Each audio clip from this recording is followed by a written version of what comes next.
I want to now expand a little further on the gun discussion and to push back against the idea we hear from the right, from the more guns no matter what the facts are crowd, and talk about background checks.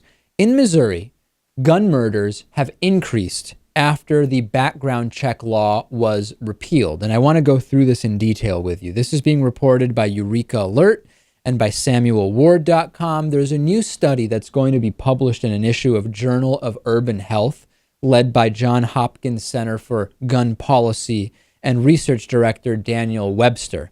And it found that there were 55 to 63 more people murdered per year in Missouri after Missouri repealed its permit to purchase handgun law in 2007. The repeal made it way easier for Missouri residents to buy handguns from unlicensed sellers who were no longer required to perform background checks in order to sell guns.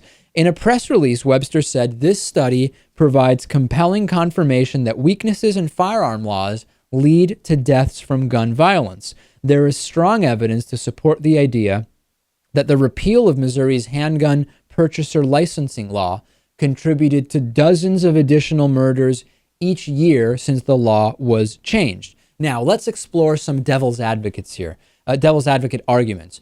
What if gun murders also went up in neighboring states where background check laws were not repealed? That's a fair argument. Let's note then that while Missouri did see an increase in gun murders from 2007 to 2012, surrounding states experienced no increase in murder rates, and additionally, the overall murder rate in the United States continued to decline during this period. Thus, it was not something about the broader area that forced an increase in gun murders in Missouri. Let's go even further. Well, what if all types of murders increased in Missouri, with or without guns, including stranglings, including stabbings, all sorts of other stuff? Well, no, that's actually not the case. There was no increase in other types of murders and homicides in Missouri during the time that the background check law was repealed, only an increase in gun-related murders. I don't know how many times we have to have the discussion, Lewis, about if there are less guns around and more impediments to getting guns, you can still talk about specific people who shouldn't have guns that obtain them anyway, but as a matter of simple math, there are going to be less bad guys, supposed bad guys, getting guns. Right.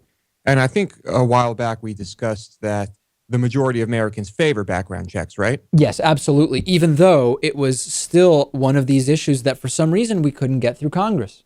Right. And of course, you still have the gun lobby, who is very powerful, and perhaps they had a hand in this decision. Yeah, well, the biggest thing that we have to remember is that more background check requirements reduce the total number of guns that are sold by big gun manufacturers, and that's really what's driving the opposition here. Yeah, of course. They're out to make as much money as possible. It's just big business as usual. It has nothing to do with our Constitution. After the break, I have two bizarre stories that I think you're going to like. One involves a proposition for nude pictures to be taken of Lewis and of me, and the other involves gay fan fiction involving me and Young Turks host Cenk Uygur. These are very strange stories. I'm warning you now. Glad you're with us today. I'll tell you about that next.